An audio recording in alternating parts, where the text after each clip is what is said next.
The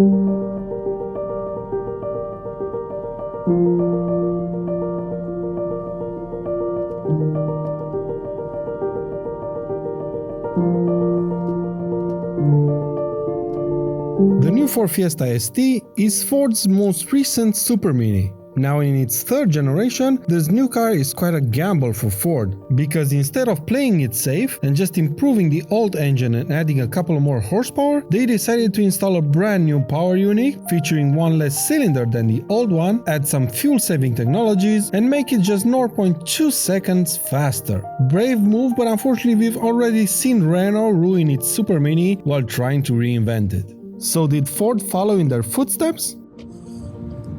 I don't usually do this on my channel, talk about a car's design, but there's something about this Ford Fiesta ST I can't really put my finger on.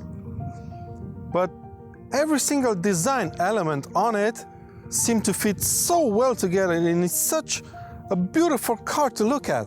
The whole ST body kit is subtle. There's a more aggressive front-end design, sportier side skirts and a twin tailpipe exhaust at the back. But my favorite design element of the car are the optional 18-inch wheels. Michelin Pilot Super Sports on a Fiesta ST.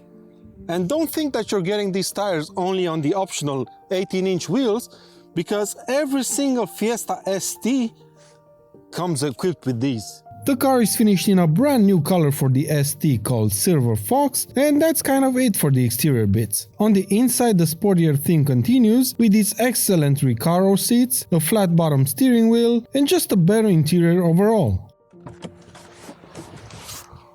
But this car is not all about the looks. The people at Ford Performance put a lot of effort and attention to detail into developing this new Fiesta ST. It has an LSD at the front, force vectoring rear springs. It only comes with a 6-speed manual transmission, and yes, boys and girls, this car has launch control. So let's first engage Sport mode. Now we go to the menu, engage launch control, first gear, floor the throttle, let go of the clutch.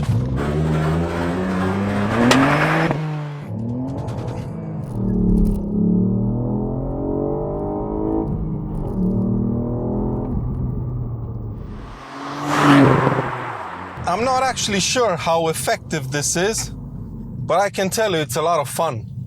Yeah, but now that we've got that out of the way, let's talk a bit about the performance.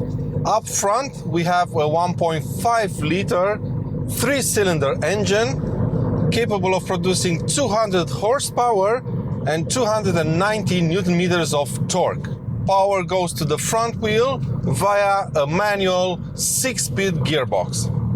The 0 to 100 kilometers per hour acceleration takes 6.5 seconds, and the top speed is somewhere around 230 kilometers per hour. But these numbers only tell half of the story, because this car feels much faster than those figures suggest. It's punchy, it's got plenty of grunt for its size, and it's relentless in its acceleration, although you can feel it struggle a bit over 5,000 RPM. And also, it doesn't sound like one. Have a listen.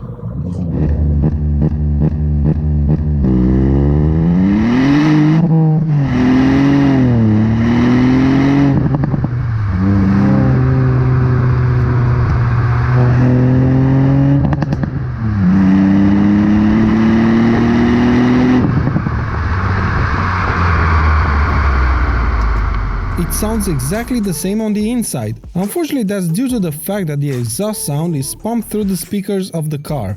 However, Ford insists that there's no fake sound going on, and it's all just amplified exhaust sounds. And I have to admit that I believe Ford on this one. Plus, it also sounds less fake than the one in my BMW M2. So I'm not going to complain. The manual transmission is good, and I applaud Ford for sticking to this formula, but it's not the best box out there.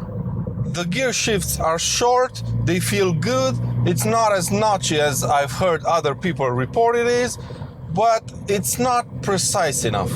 I've often found myself selecting third instead of first when trying to roll away from standstill, and in more than one occasion I selected 5th gear instead of 3rd when trying to shift up from 2nd.